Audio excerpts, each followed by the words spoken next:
Junagadh range cyber police સ્ટેશનમાં જે ગુનો દાખલ થયેલો તેમાં જૂનાગઢના સાહેબ પ્રતાપભાઈ, પરાગ, પારસભાઈ અને ભરતભાઈ સુત્રેજા આ લોકોના જે બેંક એકાઉન્ટ છે તેમના ડોક્યુમેન્ટનો દુરુપયોગ કરી આરોપી હિરલબા જાડેજા, નૈતિક માવાણી, સચિન મહેતા, હિતેશ ઓડેદરા તથા તપાસમાં અન્ય કેટલા સંડોવાયેલા છે આ તમામે મળી આ જે વિક્ટીમ છે પ્રતાપભાઈ, પારસભાઈ અને ભરતભાઈ તેમના અલગ અલગ પ્રકારના પ્રલોભન આપી તેમના નામના ખોટા દસ્તાવેજ તથા ખોટો બિલો લઈ અને બોગસ પેઢીઓ બનાવેલી. આ પેઢીઓના નામથી સિક્કા બનાવી અને તે નંબરના જીએસટી નંબર મેળવેલા અને અન્ય સર્ટિફિકેટ કઢાવી અને આ તમામ જે સર્ટિફિકેટ જીએસટી નંબર એ પેઢીઓ બનાવટી બોગસ હોવા છતાં તેનો ખરા તરીકે ઉપયોગ કરી આ ગુનાના મુખ્ય આરોપી હિરલબા જાડેજા, આ ઉપરાંત તેની સાથે સંકળાયેલા અન્ય આરોપીઓ નૈતિક માવાણી, સચિન મહેતા, હિતેશ ઓડેદરા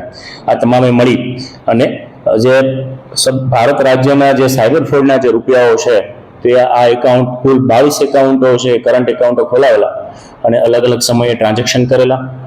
ત્યારબાદ આ તમામ જે રૂપિયાઓ એકાઉન્ટમાંથી જે નાણાં ઇલેક્ટ્રોનિક માધ્યમથી ઓનલાઈન ટ્રાન્સફર કરેલા અને વિડ્રો કરી સગે વગે કરી દીધેલા.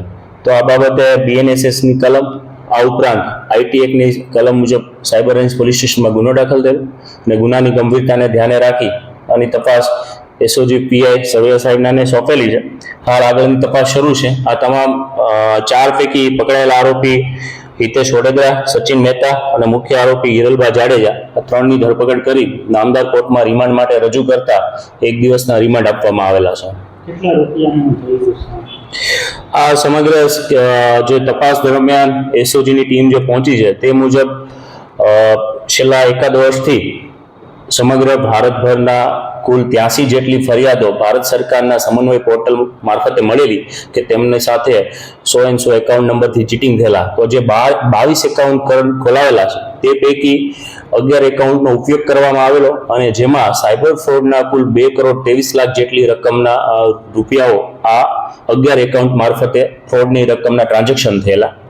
કુલ આ ગુનાની તપાસ દરમિયાન જે આ 22 એકાઉન્ટ છે તેમાં 186 કરોડ જેટલી અમાઉન્ટના ટ્રાન્ઝેક્શન થયેલા, આટલી રકમ ક્રેડિટ થયેલી અને જે પૈકી 185 કરોડ છે એ વિડ્રો કરવામાં આવેલી છે. આમ ખૂબ મોટા પ્રમાણમાં છે આ ભોગ બનનારના નામે ખોટા દસ્તાવેજો એકાઉન્ટો બનાવડાવી અને મોટા પ્રમાણમાં કેશ વિડ્રો કરેલી છે અને અન્ય એકાઉન્ટોમાં ટ્રાન્સફર કરેલી છે. હાલ આ સાયબર ફ્રોડના 2 કરોડ 23 લાખ સિવાય અન્ય બીજી કઈ કેશ જે અમાઉન્ટ છે ટ્રાન્સફર કરવામાં આવેલી છે તેની વિગતવારની તપાસ શરૂ છે. મેઇનલી આ જે 3 વિક્ટીમ છે જૂનાગઢના તેમની પાસેથી તેમના તમામ ડોક્યુમેન્ટો લઈ બોગસ પેઢીઓ અલગ અલગ નામથી બનાવી અને કુલ 22 જેટલા એકાઉન્ટો ખોલાવ્યા. ત્યારબાદ છે એ આરોપીઓ એક કાવતરું કરી અને આ તમામના જે સાયબર ફ્રોડના અને અન્ય જે રૂપિયાઓ છે આ એકાઉન્ટમાં ટ્રાન્સફર કરાવતા ત્યારબાદ એક એકાઉન્ટમાંથી બીજા એકાઉન્ટમાં અથવા તો કેશ વિડ્રો કરાવી અને આ સમગ્ર સ્કેમ છે આચરેલું છે.